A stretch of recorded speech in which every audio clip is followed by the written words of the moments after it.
Assalamualaikum warahmatullahi wabarakatuh. Saya Hamada Wafi Fahdia, C9121714, mahasiswa Hukum Keluarga UIN Sunan Ampel Surabaya. Di sini akan menjelaskan terkait paparan materi dari sebuah artikel dengan judul Secular Law and the Emergency of Unofficial Turkish Islamic Law.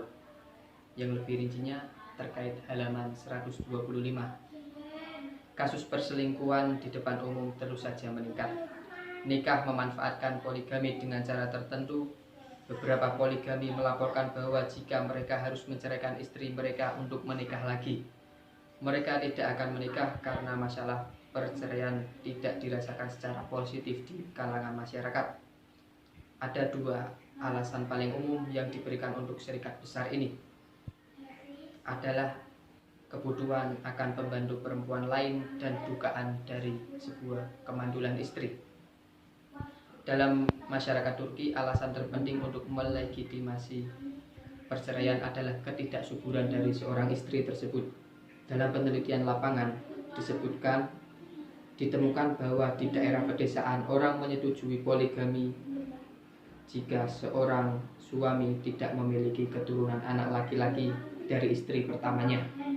97% wanita dan 80% pria setuju bahwa sepantasnya seorang suami yang baik jika ia dapat memiliki keturunan anak laki-laki. Dalam kasus infertilitas, solusi dicari bukan dugaan perceraian, melainkan dengan perkawinan poligami dari suami dengan seorang janda atau wanita yang belum menikah. Alasan ketiga untuk poligami menurut beberapa penelitian adalah terkait warisan atau janda warisan oleh kerabat yang sudah menikah dari almarhum.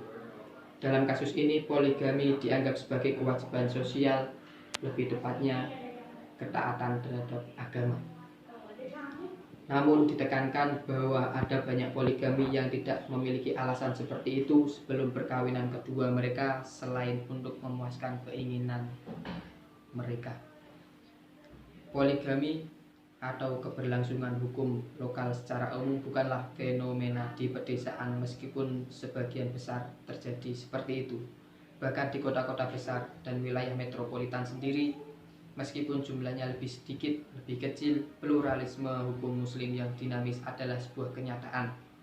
Terkadang lebih mudah untuk melanjutkan kehidupan poligami yang bebas dari tekanan kota metropolitan yang ramai. Pemindaian cepat di surat kabar yang akan menunjukkan bahwa pernikahan marginal poligami tidak hanya terbatas di bagian pedesaan atau timur Turki tersebut. Dalam konteks itu dapat dilihat beberapa orang yang menikah secara poligami di daerah perkotaan juga, di mana misalnya dijelaskan bahwasanya beberapa politisi, pengusaha, penyanyi, aktor, anggota parlemen, bahkan juga menteri kabinet dikenal pernah juga terlibat dalam kasus poligami. Terlepas dari apa yang dikatakan oleh sistem hukum, dalam hukum muslim Turki setidaknya ada 4 pola poligami, namun angka itu dapat dengan mudah meningkat tergantung pada jumlah istri yang bersangkutan dalam hal tersebut. Baiklah, itulah pemaparan dari saya.